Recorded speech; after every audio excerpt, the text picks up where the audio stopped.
আপনি কে? তোমার সায়েন্সের নতুন টিচার। সরি স্যার, আসুন আসুন বসুন।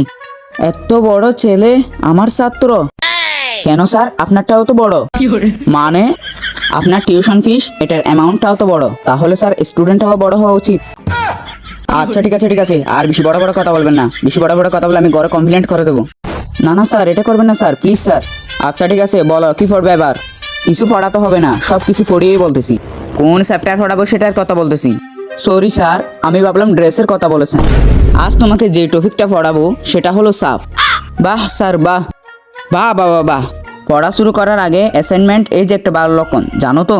Thank you sir. আসলে স্যার অনেকদিন সাপ খাওয়া হয়নি তো। মানে চিকেন চাপা মটর চাপার কথা বললেন তো, এই চাপটা তো পড়াবেন। কাকে পড়াতে আইছি আমি?